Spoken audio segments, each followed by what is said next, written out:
और आपको पता है जो हारता है, हारने वाले का साथ कौन देता है बताओ भाई?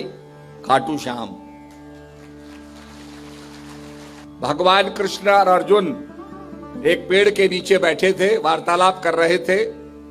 अचानक दूर से एक घुड़सवार को देखते हैं। बहुत ओजस्वी घुड़सवार आ रहा था।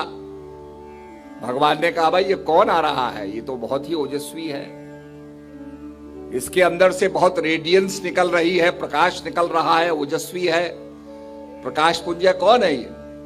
जब वो आया नजदीक तो अपना परिचय उसने दिया बर्बरीक के रूप में। तो भगवान ने कहा मैं इसकी क्षमता आंकना चाहता हूं, क्या है इसकी क्षमता? तो उसने कहा हम तो महाभारत युद्ध में आए हैं। तो बोला किसकी तरफ से आप लड़ोगे? बोला जो हारेगा उसकी तरफ से लड़ेंगे, हारे को जिताएंगे। भगवान कृष्ण ने कहा ये तो पूरा युद्ध को बदल देगा, उसके परिणामों को बदल देगा, चलो उसकी परीक्षा लेते हैं। एक वृक्ष था, वृक्ष की कुछ पत्तियों को भगवान ने तोड़ा, पैर के नीचे रख दिया, उस पर अपना पैर रख दिया और कहा भाई आप क्या कर सकते हो? उसने कहा जो बताओ। बोला ये पेड़ की जितनी पत्तियां इनको बेंध दो, छेद कर दो इनमें, make a hole in them. उसने कहा मैं ये कर दूंगा।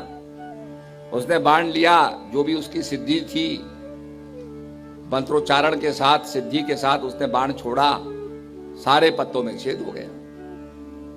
भगवान ने अपना पैर हटाया तो नीचे देखा तो वो पत्तों में भी छेद था। इनविजिबल जिसे हम कहेंगे, कोई इनविजिबल चीज थी।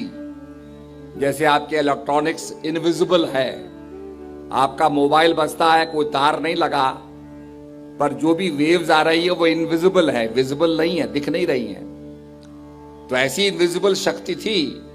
तो भगवान ने कहा भाई निस्संदेह ये परिणाम को बदल देगा।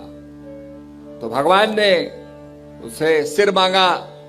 उसने कहा सिर तो मैं दे दूंगा, मुझे कोई वो आपत्ति नहीं है, पर मैं युद्ध को देखना चाहता हूं, महाभारत के युद्ध को। तो भगवान ने जो सबसे ऊंचा पर्वत था, मेरू पर्वत पे सिर रख दिया।